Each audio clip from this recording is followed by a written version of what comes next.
우리 양옆에 앞뒤에 있는 지체들과 서로 인사합시다. 하나님 우리를 사랑하십니다. 하나님 우리를 사랑하십니다. 한 번 더 합시다. 우리 주님 곧 오십니다. 우리 주님 곧 오십니다. 아멘.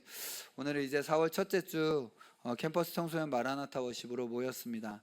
오늘 말씀의 제목은 짐승의 시대라는 제목으로 하는 말씀을 좀 나누려고 합니다. 오늘 또 이 말씀을 통해서 우리와 우리 청년, 청소년들이 지금 어떤 시대를 살아가고 있는지를 좀 분별하고 또 어떻게 살아야 될지에 대한 눈이 열려지는 시간이 되기를 소망합니다. 먼저 요한계시록의 주제를 개괄하고 오늘 본문을 보는 것이 좋고 필요할 것 같습니다. 여러분, 계시록의 주제는 뭐라고 말씀드렸습니까? 계시록의 주제, 결국은 어린 양이 이기신다. 어린 양이 이기신다. 어린 양이 승리하신다. 그러므로 교회는 승리한다. 그러므로 교회는 안전하다. 이것이 바로 계시록의 주제입니다. 사도 요한이 이 계시록, 요한계시록을 쓸 때는 교회는 안팎으로 큰 어려움을 사실 겪고 있었습니다. 말할 수 없는 어려움을 겪었어요. 교회는 이제 갓 탄생한 지, 이제 막 교회가 시작된 지 수십 년이 그냥 된 갓난 교회였습니다. 갓난, 그러니까 오순절에 성령께서 임하신 지 뭐 한 60년 뭐 이 정도 된 시간이 지난 거예요. 갓난 교회죠. 아주 어린 교회였습니다. 이 교회를 향해 마귀는 정말 말할 수 없는 큰 분노로 전방위적인 폭격을 가하고 있었습니다. 외적으로는 누가 핍박했어요, 이 교회를? 거대한 로마 제국이 말할 수 없는 극심한 핍박으로 그냥 우리가 그 원형 경기장 콜로세움, 그러니까 짐승의 밥이 되게 하고 사람을 횃불로 삼고 하는 어떤 말할 수 없는, 그래서 사람들이 그냥 지하에 땅 파고 들어가서 살아야 할 만큼 극심한 핍박과 고난이 그냥 뭐 이렇게 간헐적으로 계속 있었지만 이게 200~300여 시간 동안 계속 되었다라는 것을 우리는 알고 있습니다. 이 핍박은 말할 수 없이 잔인하고 정말 아주 극심한 것이었습니다. 뿐만 아니라 이것으로도 어떻게 견디기 어려운 것인데, 뿐만 아니라 내적으로는 또한 이단이 활개치는 시대였습니다. 복음이 전파되는 곳마다 늘 거짓 선지자들, 적 그리스도들이 활동했고 하나님의 우리 주 예수 그리스도의 복음을 왜곡시키려고 하는, 그래서 사도 바울이 복음을 전해서 교회를 개척한 곳을 향해 또 편지를 쓰면서 그 이단들과 거짓 선지자들에 대하여 그들을 내쫓아야 되고 그들을 베어버려야 되고 그들의 거짓들을 이렇게 폭로해야 되는 일이, 그냥 복음을 전하고 나면 조금 있다 거짓 선지자들이 교회에 들어오고 하는 일들이 사실 이 교회에 아주 그냥 심각하게 나타났었던 것이죠. 계시록은, 요한계시록은 이런 어려움 속에 있는 성도들을 위로하고 격려하기 위해 쓰여진 책입니다. 그러니까 다른 사도들 다 죽었어요. 예수님의 12제자들 다 죽고 다 순교했죠. 지금 사도 요한 한 명 남은 겁니다. 근데 교회는 안팎으로 이런 어려움을 겪고 있는 상황인 것이죠. 이 상황 가운데 만약에 여러분이 교회의 수장이라면, 교회의 가장 큰 어른이라면, 그러니까 사도 요한의 자리에 있다라면 여러분은 뭘 하시겠습니까? 어떤 걸 하시겠습니까? 그 사도 요한이 아비의 마음을 가지고 지금 이 고난받는 교회, 핍박과 어려움 가운데 있는 교회를 향하여 준, 지금 하나님을 통하여 마지막으로 지금 제시하고 있는 선물은 무엇이냐면 그것이 바로 요한계시록이라는 책인 것이죠. 그래서 계시록은 사실 어떤 논문처럼, 어떤 학술적인 책처럼 그렇게 되어져 있지 않아요. 힘들고 어려울 때 사실 그들을 위로하기에 좋은 방식은 어떤 그림 같은 것, 그림 언어들, 이런 것들을 보여줘서 그들로 이미지화 해주는 것입니다. 그래서 지금 계시록은 묵시문학이라는 장르를 통하여 하나님께서 환상을 주시고 그 환상을 기록하여 지금 이것을 읽는 사람들이 이 어린 양의 승리에 대하여, 비록 지금 상황은 이렇게 치열하고 말도 안 되는 핍박과 어려움, 그러니까 곤고함과 고난을 당하고 있지만 그럼에도 불구하고 그리스도께서 승리하시는 그림을 이 책 가운데서 그리며 그 안에서 소망과 위로와 격려를 얻게 하나님께서 지금 이 원독자들, 이 교회를 향하여 지금 그 말씀을 하고 계시는 것입니다. 사실 다들 계시록을 어려운 책이라고 하는데 계시록을 잘 읽었는지 못 읽었는지를 분별하는 핵심적인 열쇠가 있습니다. 그게 뭐냐면 요한계시록을 다 읽고 덮었을 때 그 사람의 마음 안에 아멘 주 예수여 오시옵소서, 사도 요한과 동일한 고백으로 고백하게 되면 그 사람은 요한계시록을 제대로 잘 읽은 거예요. 아무리 신학자라고 막 어려운 헬라어 원어를 막 분해하고 해석해서 여기에 숨겨진 원래 그 시대적 단어의 담겨진 의미와 뭐 이런 것들을 막 이렇게 얘기한다 할지라도 결국 그가 성경을 닫았을 때에 우리 주 예수 그리스도의 재림에 대한 소망을 전혀 가지지 않는다라면 그는 계시록을 헛읽은 거예요. 전혀 의도랑 상관없이 읽은 것이죠. 마라나타, 마라나타. 이것이 작게는 계시록을 잘 읽었는지를 분별하는 키이고, 크게는 성경 전체를 또한 제대로 읽었다라면 그 사람의 결론은 마라나타일 수밖에 없다는 거죠. 왜냐하면 성경의 주인공은 예수 그리스도가 되시기 때문에 그렇습니다. 성경의 주인공은 예수 그리스도시고, 그래서 그 주인공을 제대로 본 사람들은 그분의 다시 오심을 소망하는 거예요. 마라나타 말고는 성경과 요한계시록에 다룬 결론이 있을 수 없는 것이고, 그리고 그것이 우리가 이 매주 목요일에 여기에 모이는 이유인 것입니다. 오늘 본문은 계시록 전체에서 그리스도를 가장 강력하게 대적하는 짐승의 세력에 대해서 가장 자세하게 설명하고 있는 본문입니다. 이는 적그리스도의 세력이죠. 이 세력이 활동하는 시기에, 그러니까 지금 짐승이 활동하고 있다, 어려운 시기 가운데 사실 지금 너희들이 이렇게 고난을 당하고 있는 것의 핵심 원리를 지금 이 짐승이다라는 그림으로 사도 요한은 이 편지를 읽고 있는 교회에게 말해주고 있는 거예요. 짐승이 활동하고 있다라는 것이죠. 그런데 이 세력이 활동하는 시기에 대하여 사도 요한은 이렇게 말합니다. 우리 5절 말씀 같이 다시 한번 읽어볼까요? 5절 같이 읽겠습니다. 시작. 또 짐승이 큰 말과 참람된 말하는 입을 받고 일할 권세를 받으니라. 얼마 동안 일할 권세를 받았다고요? 42달, 42달. 이것은 그냥 42달이면 몇 년이에요? 3년 6개월, 3년 반쯤 되는 것이죠. 계시록은 이 42달이라는 이 시기를 한때, 두때, 반때, 한때, 두때, 반때면 어떻게 해요? 3.5대잖아, 그렇지? 그러니까 3년 6개월을 의미하는 거고, 1260일, 이것도 3년 6개월을 의미하는 것입니다. 그러니까 계시록은 42달, 한때, 두때, 반때, 1260일 이다라는 용어를 어떤 이 같은 시기죠, 연대기적으로 같은 시기인데 요것을 말하고자 하는 것에 따라서 그 의미를 좀 이렇게 저렇게 표현을 해서 요 시기를 표현하고 있습니다. 이것은 말 그대로 연대기적인 3년 반을 의미하는 것이 아니라 상징적인 시간이에요. 이 시간은 예수 그리스도의 초림부터 재림까지를 의미하는 시간입니다. 예수 그리스도의 초림부터 재림까지를 의미하는 시간인 거예요. 특별히 42달, 42라는 숫자 어디서 혹시 기억나는 거 있어요? 42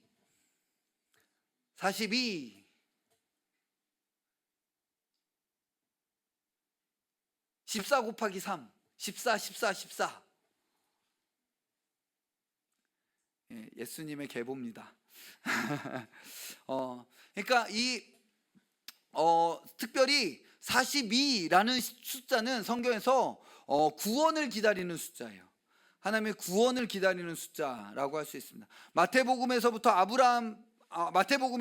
아브라함부터 예수 그리스도까지의 계보를 14대, 14대 해가지고 42세대로 맞춥니다. 사실 정확하게 그 모든 세대들을 세면 42대가 되지 않아요. 그 중에 3명의 악한 왕들 빠졌고, 그 중에서 다윗은 2번 겹쳐서 개수가 됩니다. 그래서 의도적으로 42를 맞추고 있는 거예요. 여러분, 애굽에서부터 건전함 받은 이스라엘 백성들이 가나안 땅까지 들어갈 때까지 몇 번 진치는 줄 아십니까? 출애굽기에 보면 42번 진을 칩니다. 그러니까 약속을 받은 이들이 그 구원을 기다리는, 그 성취된 구원을 얻는 그 숫자가 42라는 숫자로 계속 이야기되어지고 있고, 오늘 이 본문에서 42달이다라는 것은 구원을 위한 인내의 시간으로 표현할 때 42달로 표현하고 있는 거예요. 지금 성도들이 고난을 받고 있고 어려움을 당하고 있지만 인내의 시간을 기다려야 될 인내의 시간을 42, 42라는 숫자로 지금 말하고 있는 것입니다. 그렇다면 우리가 살고 있는 이 현재는 바로 이 짐승이 활동하는 시기인 거예요.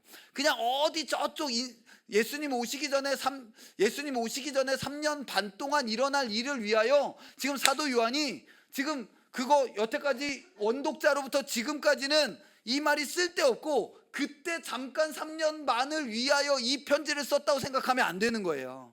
모든 교회의 성도들이 읽고 거기서부터 그 이야기를 자신의 이야기로 받을 이야기로 사도 요한이 글을 쓰고 있는 것입니다. 우리는 다른 성경의 모든 말씀들은 현재적으로 읽죠. 성경의 말씀들을 읽으면 그 말씀을 가지고 예를 들면 뭐 히브리서, 야고보서 뭐 이런 책들, 서신서들 보면서 지금 나에게 이것들이 현재 우리에게 어떻게 적용돼야 되는지를 보는데, 계시록은 그냥 미래의 어떤 이야기로 해서 지금하고 나하고는 상관이 없는, 그냥 그때가 되면 그럴 거야 로 잘못 읽는 경우들이 많이 있다라는 거죠. 계시록도 지금 우리의 상황을 말하고 있는 책이라는 거예요. 지금 우리의 상황을 말하고 있는. 그래서 우리는 이 지금 짐승의 이야기를 읽고 지금 이미와 아직의 시대 가운데 활동하는 그 짐승의 세력을 분별할 수 있어야 한다라는 것입니다. 왜냐하면 따라해 봅시다. 분별하지 않으면 이길 수 없다. 적을 분별이 안 되는데 어떻게 적을 이길 수 있겠어요? 누가 적인지를 모르는데 지금 적은 나를 막 사방에서 공격하고 있는데 누가 나를 공격하고 있는지도 모른다라면, 누가 적인지도 모른다라면 우리는 어떻게 그 적을 이기겠습니까? 오직 분별을 해야만 이길 수 있다라는 것이죠. 그러면 이 짐승은 누구인가, 무엇인가? 계시록 13장은 삼위일체를 모방하는 세계의 악의 동맹에 대해서 말하고 있습니다. 그것은 바로 용과 바다에서 올라온 짐승과 땅에서 올라온 짐승. 용은 사탄이죠. 그런데 이 사탄으로부터 바다에서 올라온 짐승과 땅에서 올라온 짐승의 세력이 같이 세계의 악의 동맹으로 지금 교회를 핍박하고 교회에 고난을 주는 시대가 시작됐고 열렸고, 성도들아 지금 니들이 경험하고 있는 악과 고난은 지금 이 세계의 악의 동맹으로 말미암는 것을 너희들이 경험하고 있는 것이다 라고, 지금 마치 자기가 살고 있는 이 시대를 하나님의 말씀의 엑스레이로 딱 찍어가지고 지금 이 용과 그리고 바다에서 올라온 짐승과 땅에서 올라온 짐승이 교회를 어떻게 공격하고 있는지를 분별하여 볼 수 있도록 그 시선을 지금 사도 요한이 지금 그 성도들 교회에게 제시해주고 있는 것입니다. 12장에 보면 사도 요한은 달 위에 서 있고 해로 옷 입고 머리에 12별의 왕관을 쓴 한 여인에 대하여 이야기하고 있습니다. 그 여인은 임신을 했는데 지금 용이 그 아이가 태어나면 삼키려고 기다리고 있는 거예요. 이 태어난 아이가 누굽니까? 예수 그리스도시죠. 이 예수 그리스도는 태어나자 이제 하늘로 올려진 보좌 앞으로 올려졌고, 오히려 용은 그 앞에 12장에서 하늘에서 쫓겨나게 되어졌습니다. 이 여인은 구약의 교회를 의미하고, 이 아이는 구약의 교회 안에서 유대인에서부터 나신 구원, 바로 예수 그리스도를 의미하는 것입니다. 이에 분노한, 이 하늘에서 쫓겨난 그의 머리가 이제 예수 그리스도로 말미암아 정말 그 원복음대로 그리스도께서 마귀의 머리를 짓밟으신 거예요. 그때 이 분노한 용이 이제 하늘에서 내려와서 여자와 그 남은 후손 즉 교회를 핍박하고 그들과 싸우려 했던 것입니다. 그래서 12장 마지막 절에 뭐라고 되어 있냐면 12장 17절에 제가 읽을게요. 용이 여자에게 분노하여 돌아가서 그 여자의 남은 자손 곧 하나님의 계명을 지키며 예수의 증거를 가진 자들과 더불어 싸우려고, 이들은 바로 교회를 의미하는 것이죠. 신약의 교회를 의미하는 것입니다. 신약의 교회와 더불어 싸우려고 바다 모래 위에 서 있더라. 그러니까 지금 사도 요한은 구약의 시대로부터 그리스도께서 오셨고 그리스도로 말미암아 새 언약의 시대가 시작됐는데, 그리하여 지금 용이 쫓겨났고 지금은 용이 발악하는 시대라는 거예요. 용이 무슨 일을 했냐면 바다 모래 위에 서 있더라 이렇게 얘기하고 13장으로 넘어간 거예요. 바다 모래 위에 용이 서 있는데, 다시 오늘 13장 1절에 보면 내가 보니 바다에서 한 짐승이 나오는데 라고 해서 지금 이 용이 바다로부터 짐승을 일으키고 있는 것이죠. 즉 이 싸움은 이 시대의 싸움이라는 거예요. 사도 요한은 지금 그 시대로부터 시작된 이미와 아직의 이제 새로운 시대가 시작됐고, 그리하여 구약의 시대 가운데 교회는 하나님을 잘 섬기면 복을 받고 다윗과 솔로몬 시대의 어떤 영광을 누리면서 구약 시대에 그렇게 살았는데, 왜 신약 시대 우리는 하나님을 섬기고 예수 그리스도를 섬기는데 왜 이런 핍박과 어려움을 경험하는 것입니까? 라는 질문이 들잖아요. 지금 우리는 사실 이것들에 대한 어느 정도의 이해가 있지만 사실 우리가 막 교회가 갓 생겼을 때는 이것에 대한 이해가 교회 안에 심겨져야 된다는 거예요. 구약에서 보면 하나님을 잘 안 섬겼을 때는 그냥 여기에 어려움과 고난이 있고 사사기 시대 때처럼, 그리고 하나님을 잘 섬길 때는 평안과 기쁨과 복이 왔는데 우리 하나님을 잘 섬기고 있는데 예수님을 이게 섬기는 게 제대로 맞습니까? 왜 우리는 예수님을 믿음으로 잘 섬기는데 지금 안팎으로 이렇게 극심한 고난이 오는 겁니까? 라고 했을 때 이제 용의 그 고난의 이 어떤 신자의 삶의 새로운 시대가 시작된 것이다. 용이 하늘에서 쫓겨났고 그리하여 바다에서 짐승을 일으키고 땅에서 짐승을 일으켜서 지금 새로운 전선이 지금 확립이 되었다. 그래서 이제 새 언약 시대의 성도들은 이 싸움에 참여해야 된다. 이 시대를 살아가야 된다라고. 그래서 이 시대는 싸움이고 이 시대는 이 싸움의 전쟁터다 라고 말하고 있는 것이죠. 그럼 이 바다에서 올라온 짐승은 뭘 의미하는 것입니까? 이 짐승은 10개의 뿔이 있고 그 머리들에는 참란된 이름들, 즉 신성 모독의 이름들, 그러니까 그들의 그 신성 모독의 말들과 행위들이 기록되어져 있다라는 것입니다. 그 짐승의 모습은 표범과 비슷하고 곰의 발 같고 사자의 입 같다. 특징으로는 용으로부터 그의 능력과 보좌와 권세를 받았다라고 요한은 말하고 있습니다. 지금 여기서 하나하나를 자세히 설명하는 것은 어렵지만 이 말씀의 핵심은 분명합니다. 이 짐승은 하나님을 반대하고 모독하는 악의 세력으로서 뿔과 머리로 대표되는 어떤 권력과 세력을 가진 자들인데, 이것은 표범은 그 악함, 그 세력의 악함에 빠르기가 엄청 빠르다는 것이고, 그리고 곰의 발과 사자의 입은 상대를 찢고 뜯어버리는 잔인함과 포악함을 보여주고 있는 것입니다. 이것은 바로 결론적으로 이야기하면 이 바다에서 올라온 짐승은 하나님을 거역하는 세상 나라와 그 권력을 의미하는 것입니다.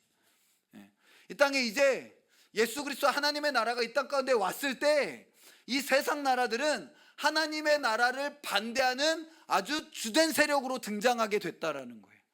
원수가 그렇게 했다, 용이 그렇게 하고 있다라는 것이죠. 그리스도께서 오신 후에 역사 가운데 많은 권세자들과 나라들이 기독교를 핍박해 왔습니다. 로마 제국이 지금 그걸 하고 있는 거예요. 지금 로마 제국이다, 먼저 그 얘기를 하고 있는 거예요. 세상 나라들이 교회를 핍박하게 되어져 있다. 기독교를 핍박하지 않은 권세와 권력을 찾아보는 것이 어려울 정도로 거의 모든 시대의 권력의 역사는 짐승의 역사였다라고 할 수 있습니다. 지금 사도 요한은 로마 제국으로 표현되고 있는 이 짐승의 세력을 분별하여 보고 있고, 그것을 이미와 아직의 이 시대의 특징으로 교회를 향하여 전수해주고 있는, 너희가 살아가는 나라는 그런 나라들이다 라는 것이죠. 그래서 우리 6절 7절 같이 한 번 더 읽겠습니다. 6절 7절 읽을게요. 시작. 짐승이 입을 벌려 하나님을 향하여 회방하되 그의 이름과 그의 장막 곧 하늘에 거하는 자들을 회방하더라. 또 권세를 받아 성도들과 싸워 이기게 되고 각 족속과 백성과 방언과 나라를 다스리는 권세를 받으니. 이 세상 나라는 하나님 모독하는 나라라는 거예요. 자, 따라해 봅시다. 이 세상 나라는 결국 짐승의 나라다. 이 세상 나라에 거룩한 나라 없습니다. 대한민국은 거룩한 나라가 되지 않습니다. 거룩한 나라는 이미 다른 나라로 이 땅에 왔어요. 그게 뭐예요? 하나님의 나라죠. 하나님의 나라만이 거룩한 나라인 거예요. 물론 이 나라가 그 하나님의 나라를 더 닮아가고 그 하나님 나라의 의의가 더 서도록, 그런 의미에서 하나님 이 나라를 거룩하게 하여 주십시오 라고 기도할 수 있겠습니다. 그러나 이 나라가 마치 그런 나라라도 될 수 있는 양 땅의 나라에 소망을 걸어서는 안 된다라는 것이죠. 안 된다라는 것을.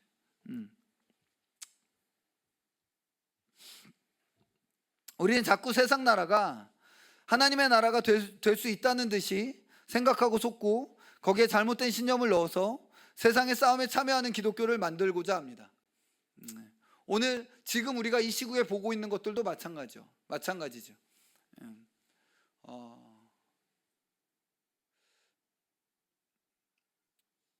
개인적으로 정치 이야기하는 거 좀 싫어하지만 예, 저는 사실 개인적으로 이재명 별로 좋아하고 지지하는 사람은 아니에요.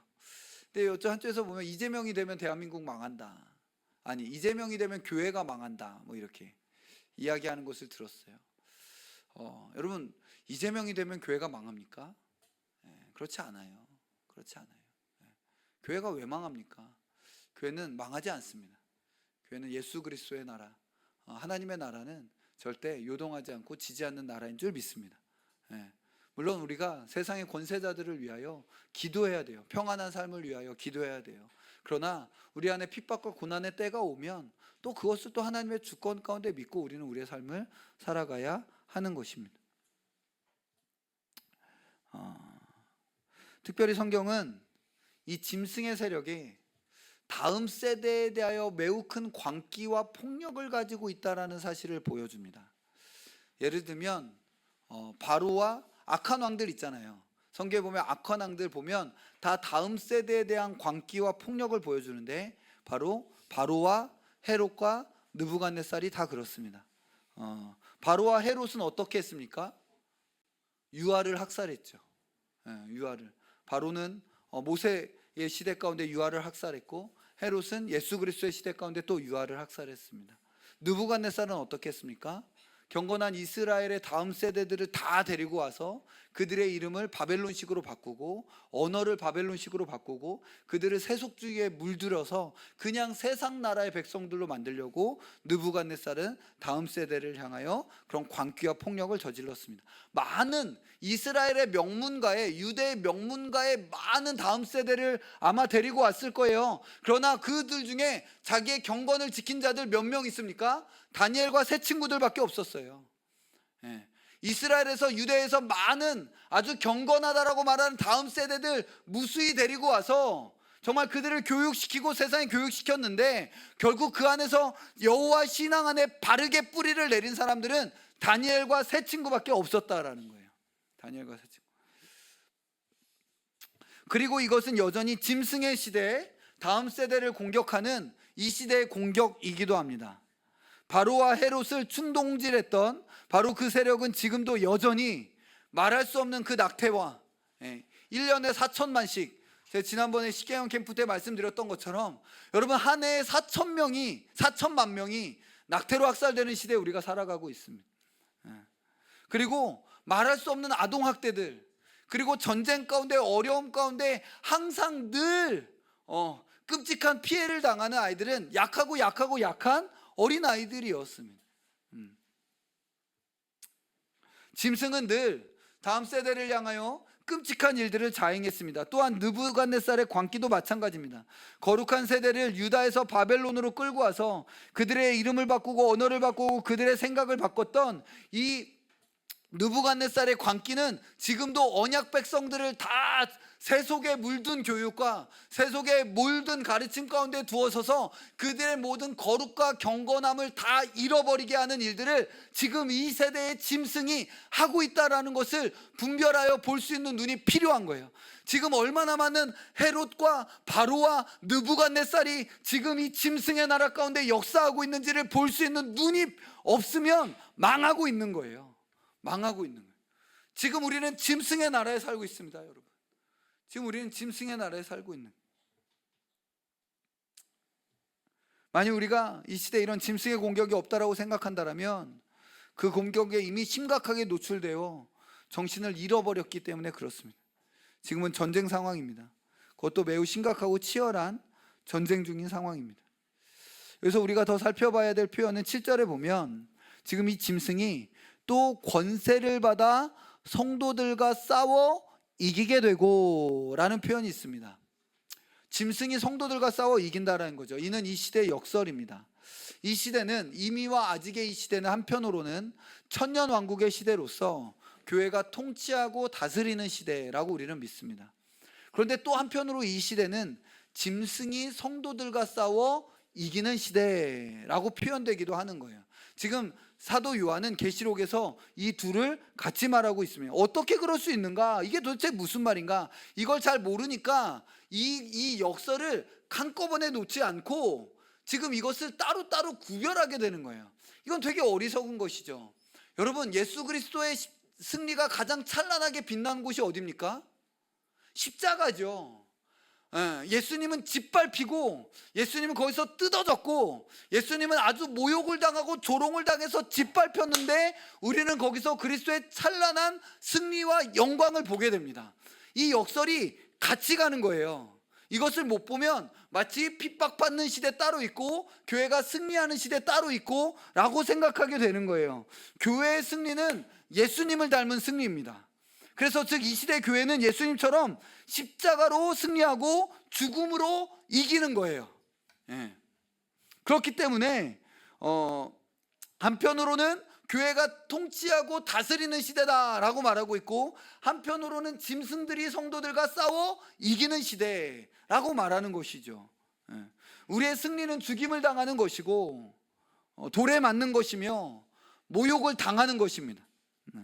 한편으로 그것은 성도에 대한 짐승의 승리처럼 보이지만 결국 그것은 이 세상을 통치하는 신자의 방식이라는 것이죠. 성도는 그 희생과 섬김으로 세상을 통치하는 것입니다. 희생과 섬김으로 늘 그래 왔었던 거예요. 늘 그래 왔었던 거예요. 우리의 승리는 마블 히어로와 같지 않다라는 것이죠. 우리의 승리는 우리의 승리자인 예수 그리스도를 닮은 십자가에 죽는 방식이라는 것을 우리는 늘 기억해야 됩니다. 우리는 근데 계속 교회의 승리가 마블 히어로 같아져야 된다라고 계속 그렇게 속아 넘어가고 있는 거예요. 그러다 보니까 하늘과 땅을 섞어버리는 것입니다. 끝까지 십자가로 나아갈 용기가 없는 것이죠. 그렇게 죽어버리면 뭐가 됩니까? 내가 죽어버리면 교회는 어떻게 되는 겁니까? 걱정하지 말아라. 교회는 주님이 알아서 하신다. 너는 죽기까지 충성해라 라고 주님이 성도와 신자들에게 말씀하고 계시는 것이죠. 11절의 사도는 또 다른 한 짐승이 올라오는 것을 보고 교회에게 알려줍니다. 땅에서 올라오는 짐승이죠. 계시록에서 바다는, 거기는 이제 계시록에 보면 새하늘과 새 땅에 뭐가 없다고 그래요? 바다가 없다고 이야기하잖아요. 바다가 없다고. 새하늘과 새 땅에 진짜 물리적인 바다가 없을까라는 생각이 좀 회의적입니다. 네. 모르겠어요. 네. 근데 있지 않을까? 거대한 호수라도 있겠죠. 네. 성경에서 바다는 악과 혼돈의 세력을 의미하는 것입니다. 악과 혼돈의 세력을 의미하는 거예요. 무질서를 상징하는 것이죠. 첫째 짐승은 바로 그 악과 혼돈과 무질서로부터 올라오는 짐승입니다. 그리고 둘째 짐승은 땅에서 올라오는 것으로 표현되는데, 이는 하늘과 대비되는 것으로서 인간 중심적인 모든 가치관과 세계관과 이론들과 사상들로부터 나오는 것을 의미하는 것입니다. 그러니까 땅에서부터 나오는 모든 이론들과 종교들과 가치관들을 이야기해요. 모든 참된 종교와 참된 진리는, 성경의 진리는 하늘로부터 오는 것입니다. 근데 지금 모든 인간적인 것들, 그것이 땅에서 올라오는 짐승. 사도는 이 짐승이 새끼 양같이 두 뿔이 있고 용처럼 말한다. 그러니까 첫째 짐승은 포악하여 표범처럼 사자처럼 곰처럼 지금 폭력을 행사하는 존재로 그리지만, 둘째 짐승은 말을 하여 미혹하고 꿰는 존재로 그리고 있는 것입니다. 이는 어린 양 예수를 모방하여 거짓 구원을 약속하는 미혹하는 존재를 의미하는 것입니다. 이 땅에서 올라온 짐승의 사역을 사도는 이렇게 말합니다. 우리 14절 같이 한번 읽어볼까요? 14절입니다. 바로바로 아주 잘도 하고 있어요. 네, 14절 같이 읽겠습니다. 시작. 짐승 앞에서 받은 바 이적을 행함으로 땅에 거하는 자들을 미혹하며 땅에 거하는 자들에게 이르기를 칼에 상하였다가 살아난 짐승을 위하여 우상을 만들라 하더라. 둘째 짐승은 사람들을 미혹해서 첫째 짐승을 위한 우상을 만들게 합니다. 그런데 우리는 그래서 마지막 이 이미와 아직의 이 시대 가운데 우리는 이것을 너무나 순진하고 단순하게 생각을 해서 진짜로 어떤 우상을 만들어서 그 우상에 절하게 될, 그래서 그것만 아니면 되는 종류로 그렇게 사실 생각을 합니다. 여러분, 이 둘째 짐승이 새끼 양같이 두 뿔이 있다는 것이나 또는 첫째 짐승이 칼에 상하였다가 살아났다라는 이 모든 말들은 지금 그리스도를 모방하고 있는 거예요. 예수 그리스도를 모방하고 있는 거예요. 즉, 이 둘째 짐승이 만든 우상은 다른 종교로 가자가 아니라 기독교 안에서 지금 발생하고 있는 거짓 종교를 이야기하고 있는 것입니다. 거짓 종교를.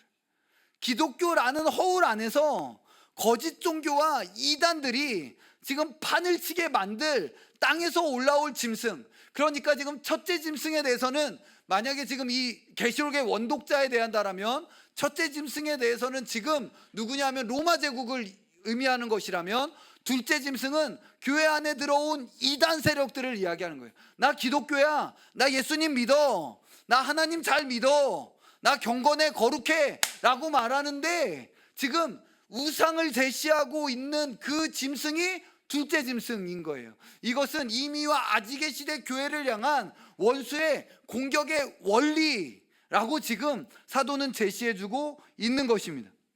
이들은 기독교라는 이름을 쓰고 교회라는 이름을 쓰고 하나님과 예수님을 섬긴다라고 하면서 지금 우상을 섬기게 하는데, 심지어 사도는 이렇게 말합니다. 우리 13절 같이 읽겠습니다. 13절 읽을게요. 시작. 큰 이적을 행하되, 네, 여러 번 이야기했지만 하늘에서부터 불이 땅으로 내려오게 한다라는 것은 구약의 이 맥락 가운데서 무슨 말이냐면, 이 기적을 행하신 분은 반드시 여호와시다라는 뜻이에요. 불로써 응답하신 이가 여호와시다. 이건 분명히 하나님의 이름으로, 예수 그리스도의 이름으로 지금 기적이 일어났어요. 능력이 일어났단 말이에요. 죽은 자가 살아날 수도 있겠어요. 그래서 그냥 기적과 표적으로 보면 다 속아 넘어가는 거예요. 그러나 하나님의 말씀 앞에서 분별하여 봤을 때 그가 제시하는 신은 우상이라는 것이죠. 하나님의 말씀에 대한 아주 치열한 순종이 아니고서는 마지막 시대, 이 시대 다 미혹돼서 거짓 기독교와 거짓 교회로 빠져나가게 되는 시대가 열렸다라고 말하고 있는 것입니다. 열렸다.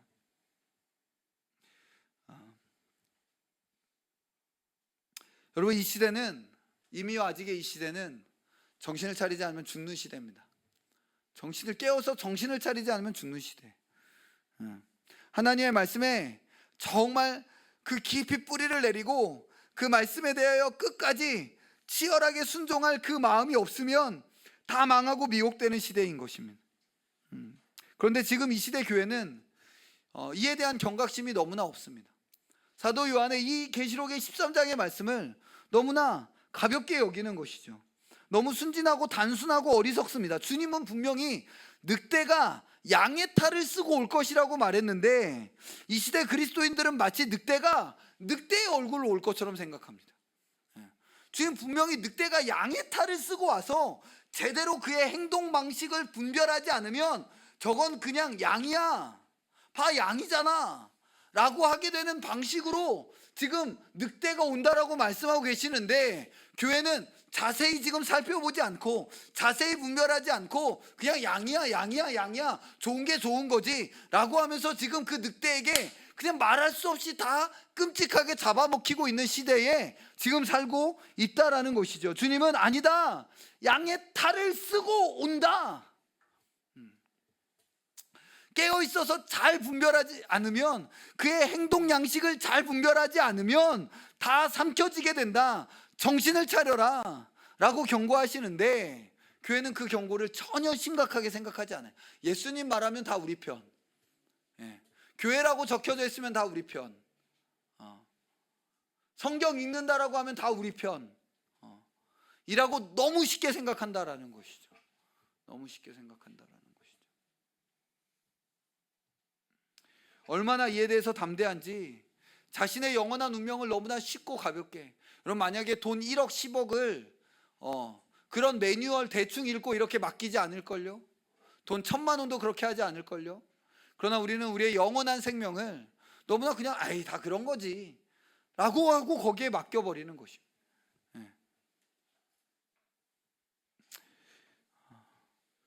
2000년 된 복음이 필요합니다. 시대에 희석되거나 타협되지 않은 그 복음, 기적이나 표적이 아니라 바르게 해석된 하나님의 말씀에 우리의 인생과 영원한 운명을 걸어야만 하는 것이죠. 이 땅에 짐승이 하는 일이 무엇인지를 또한 보아야 됩니다. 이것이 바로 그 유명한 666입니다. 우리 15절부터 18절까지 같이 한 번 더 읽겠습니다. 15절부터 18절입니다. 읽겠습니다. 시작. 그가 권세를 받아 그 짐승의 우상에게 생기를 주어 그 짐승의 우상으로 말하게 하고 또 짐승의 우상에게 경배하지 아니하는 자는 몇이든지 다 죽이게 하더라. 그가 모든 자 곧 작은 자나 큰 자나 부자나 가난한 자나 자유인이나 종들에게 그 오른손에나 이마에 표를 받게 하고 누구든지 이 표를 가진 자 외에는 매매를 못하게 하니 이 표는 곧 짐승의 이름이나 그 이름의 수라. 지혜가 여기 있으니 총명한 자는 그 짐승의 수를 세어보라. 그것은 사람의 수니 그의 수는 666이니라. 이 666, 666을 해석하는 유명한 두 가지 방식이 있습니다. 하나는 게마트리아라는 방식으로 이 알파벳에 숫자를 부여해서 그 합이 666이 되게 하는 것입니다. 그래서 옛날에 뭐 컴퓨터 COMPUTER TER 뭐 이렇게 해가지고 이거를 가지고 뭐 한 글자 하나에 다 숫자를 부여해서 보니까 666이야. 그래서 컴퓨터가 짐승이다. 뭐 이렇게 이야기했었던 적도 있고, 그리고 뭐 어떤 그 로마 교황에다가 또 이렇게 쑥쑥쑥쑥 해가지고 이제 이 짐승이다, 짐승의 수다, 뭐 이렇게 했던. 그리고 로마 교황 그때 마틴 루터에다가 숫자를 해가지고 666이다, 막 이렇게 했던 시기도 있고 그렇습니다. 이 방식으로 해석했을 때 해석학적으로 가장 가능성이 높은 사람은 시저 네로라는 이 시저 네로를 이제 그 당시 이제 아주 교회를 박해했던 악한 왕이죠. 베드로와 바울을 죽인 그 네로가 짐승이라는 해석입니다. 그 원리가 그 안에 있다라는 방식으로 해석될 수 있겠죠. 그러나 또 하나는 6이라는 숫자의 상징성을 이용한 해석입니다. 저는 개인적으로 이 해석에 좀 더 무게를 둡니다. 6은 인간을 상징하는 숫자입니다. 이는 땅에서 올라온 짐승의 인본주의 원리와도 잘 조화가 되는 거예요. 지금 이 짐승은 땅에서 올라왔잖아요. 그것은 인본주의적 저주받은 인간 안에서, 이 땅에서 마치 엉겅퀴와 가시덤불이 올라오듯 지금 이 저주받은 세상 안에서 올라왔고, 그것은 바로 666이라는 저주받은 인간의 반역한 삼중적인 상태로서 저주받은 자기중심성 의 원리를 의미하는 것이라고 할 수 있습니다.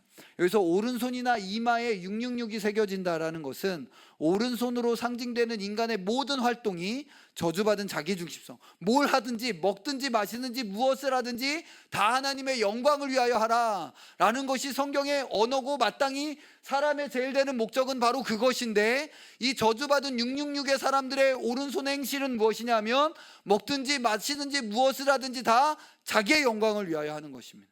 그리고 그의 이마에 666이 기록되어졌다는 것은 그의 모든 생각과 정체성에 바로 저주받은 자기중심성, 난 그냥 내가 원하는 대로 할 거야, 난 그냥 내가 살고 싶은 대로 나의 쾌락을 위하여, 내 행복을 위하여, 내 인생의 주인공은 나야 라는 자세와 태도로 그들은 살아가는 자들이다. 그것들을 지금 세상과 사회는 종용할 것이고 그것에 대하여 기쁨으로 동의하는 것이 바로 이 666표를 받는 것이고, 이것들을 받지 않았을 때 그 사람들은 매매라는 가장 일상적인 삶의 방식과 생존의 방식으로부터 소외되게 될 것들을 지금 말하고 있는 것이죠. 점점 세상 그렇게 악해져 갈 것이다 라는 것을 지금 보여주고 말하고 있는 것입니다. 여기서 우리는 666으로 표현되는 여러 음모론들, 바코드니 백신이니 칩이니 하는 음모론들을 이겨야 돼요. 여러분, 오직 구원받는 길은 예수님을 믿음으로 구원받는 것이고, 믿음 없음은 이 믿음이 없는 것이 바로 멸망에 처해지는 유일한 이유인 것입니다. 이것과 상관없이 어떤 칩을 받고 이것과 상관없이 뭘 해가지고 그의 구원이 결정되어지는 다른 원리라는 것은 성경에서 다 없어요. 그런 건 존재하지 않는다라는 것이죠. 우리는 이 짐승의 시대를 따로 상상할 필요가 없습니다. 왜냐하면 지금 이 시대가 그 시대이기 때문에 그렇습니다. 사람들이 다 666의 표를 받고 자기의 영광과 자기의 이름을 위하여 모든 활동과 모든 정체성에 그것을 지금 다 종용하고 그렇게 살지 않으면 인간이 아니다 라는 식의 메시지가 풀어지고 있는 시대에 우리는 살고 있습니다. 지금 이 시대가 짐승의 시대이며 666의 시대이며 적그리스도의 시대인 것입니다. 그러면 우리는 어떻게 살아야 하는가? 이 짐승의 원리들을 설명하는 그 한중간에 사도 요한은 승리의 원리를 적어 놓았습니다. 우리 8절부터 10절 같이 읽겠습니다. 이 부분을 함께 나누고 같이 좀 기도하고 마무리하겠습니다. 8절부터 10절입니다. 같이 읽겠습니다. 시작. 죽임을 당한 어린 양의 생명책에 창세 이후로 이름이 기록되지 못하고 이 땅에 사는 자들은 다 그 짐승에게 경배하리라. 누구든지 귀가 있거든 들을지어다.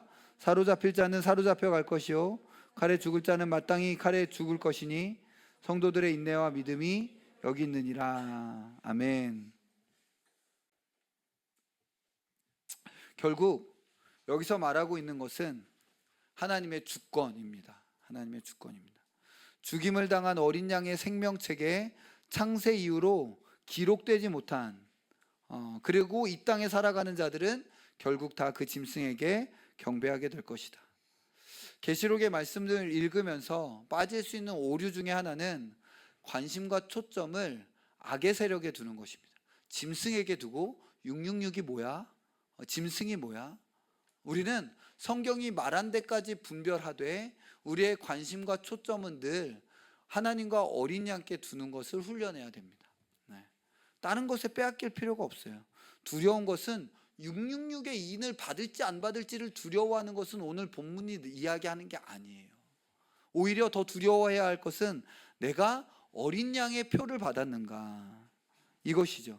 그 다음 장 14장 1절에 보면 그래서 이렇게 이야기하고 있는 것입니다. 14장 1절에 보면 제가 읽을게. 또 내가 보니 보라 어린 양이 시온산에 섰고 그와 함께 14만 4천이 서 있는데 그들의 이마에는 어린 양의 이름과 그 아버지의 이름을 쓴 것이 있더라. 창세로부터 죽임당한 어린 양의 생명책에 기록된 사람의 이마에는 어린 양의 이름과 그 아버지의 이름이 쓰여져 있다는 거예요. 그러니까 중요한 것은 666 표를 받으면 어떡하지가 아니라 어린 양의 이름의 표를 받지 못하면 어떡하지로 가는 거예요.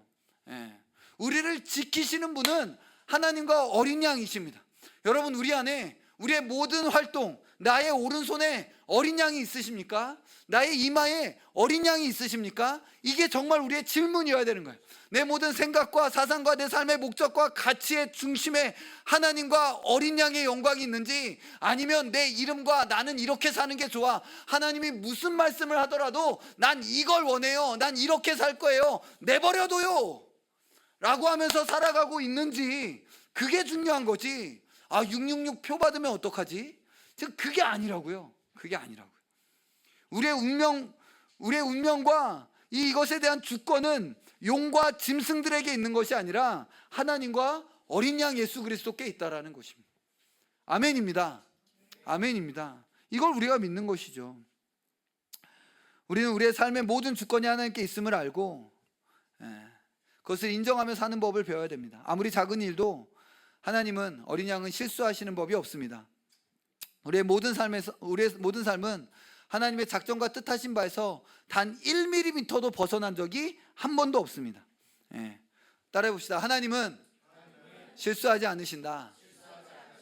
한 번 더. 하나님은 내 인생에서 실수하지 않으셨다. 오히려 우리는 실수하죠. 우리는 실패하죠. 그러나 하나님은 실수하지 않으십니다. 내 모든 인생을 통하여 하나님은 아름다운 보석과 열매를 빚어내시고 만들어내셔서 나만의 노래로 보좌 앞에서 하나님을 찬양하고 영원한 세상 가운데서 하나님을 노래하고 예배하며 살아갈 나만을 빚어내고 계시다는 거예요. 넌 지금 잘 모르겠지만 나는 너의 인생을 통해서 너만을 빚어내고 있다. 누구와도 똑같지 않은 너를 빚어내고 있는 중이다. 너의 실수를 통해서도 나는 합력하여 선을 이뤄낼 수 있다 라고 지금 말씀하고 계시다는 것입니다. 우리의 모든 삶의 주권이 하나님께 있습니다. 결국 이걸 이야기한, 누구든지 귀가 있거든 들을지어다 라고 지금 말하고 있습니다. 9절에 보면 누구든지 사로잡힐 자는 사로잡혀져 갈 것이요 칼에 죽을 자는 마땅히 칼에 죽을 것이니 성도들의 인내와 믿음이 여기 있네요. 무슨 말이에요? 하나님의 주권이 작용하고 있으니 두려워하지 말고 믿음으로 살아라. 하나님의 주권 가운데 사로잡혀갈 자는 사로잡히고 칼에 죽을 자는 칼에 죽는다. 끝까지 하나님의 주권을 믿고 인내해라, 믿어라 라고 말씀하고 계시는 것입니다. 핍박과 고난의 시대, 우리의 참된 유일한 소망은 무엇입니까?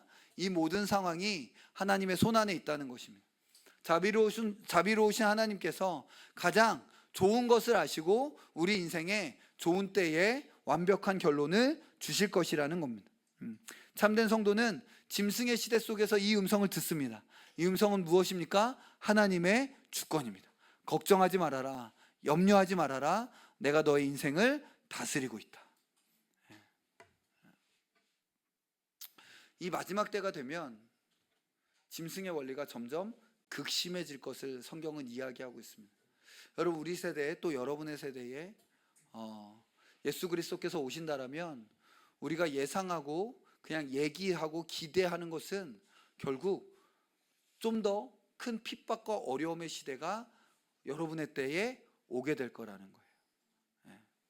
그러면 쫄지 마. 쫄지 마세요. 주께서 우리와 함께 하십니다. 주께서 감당할 것을 주시는 거예요. 감당할 것을 주시고 감당할 삶을 우리에게 버텨낼 만한 믿음과 용기 또한 허락하시는 분이 하나님이시라는 것이죠. 자, 각자 저마다 하나님께서 자기에게 주신 인생을 살고, 어떤 사람은 길게 살고 어떤 사람은 짧게 살고, 그러나 자신의 사명을 다 마치고 영광의 주를 뵙게 될 것입니다. 그것을 꿈꾸고 그것을 믿음으로 바라보며 살아가는 것입니다. 말씀을 마무리하겠습니다. 우리는 짐승의 시대를 살아가고 있습니다. 여러분, 이 짐승의 역사가 분별되고 보이고 계십니까? 이제 보이셔야 됩니다. 바로와 헤롯과 느부갓네살이 지금 이 시대에 역사하고 있고, 그리고 특별히 다음 세대에 대하여 얼마나 큰 광기와 폭력으로 지금 이 다음 세대를 향한 이 느부갓네살, 다음 세대 다 빼앗기고 있잖아요. 지금 마치 그 많은 유대인의 그 다음 세대 아이들 중에 다니엘과 세 친구 남은 것처럼 지금 여기 많은 예수님 믿는 자녀들이라고 하는 청소년들 가운데 거룩과 경건 안에서 살아가는 다니엘과 세 친구 같은 적은 사람들만 지금 남은 것처럼, 지금 그런 느부갓네살의 광기와 폭력이, 바로와 헤롯의 광기와 폭력이 짐승의 세력으로 지금 이 시대에 있는 그 시대에 우리가 살고 있음을 눈을 떠서 봐야 돼요. 평화의 시대인데요, 괜찮은 시대인데요, 정신을 차려라. 정신을 차려. 교회의 이름으로, 교회가 아닌 예수의 이름인데 예수가 아닌 그 시대를 살아가고 있음을 우리는 분별해야 할 것입니다. 아이러니하게도 짐승의 시대, 포악하고 뜯어먹는 짐승의 시대를 살아가는 유일한 삶의 방식은 어린 양을 따르는 것입니다. 짐승의 시대를 이길 방법은 어린 양, 그냥 뜯어먹힐, 우리는 짐승의 시대를 이기려면 어떻게 돼야 된다고 생각하냐면 공룡이 돼야 된다고 생각해요. 내가 공룡이 돼야 짐승의 시대를 이길 수 있어. 그러나 주님은 그렇게 말씀하시는 게 아니에요. 짐승의 시대를 이기는 길은 어린 양이 되는 것입니다. 힘이 없고 약하고 그냥 공격성은 하나도 없고 죽이면 죽어버리는 어린 양을 따르는 길이 짐승의 시대를 살아가는 유일한 승리의 길임을 믿으시기 바랍니다. 그 피와 죽음과 희생에 진정한 영원한 생명이 있습니다. 이것이 우리의 믿음입니다. 이 짐승의 시대, 마지막 시대, 이 짐승에게 미혹되거나 굴복하지 아니하고 오직 믿음으로 어린 양을 따르는 우리 청소년들, 청년들, 우리 모두가 되기를 간절히 소망합니다. 찬양하고 기도합시다.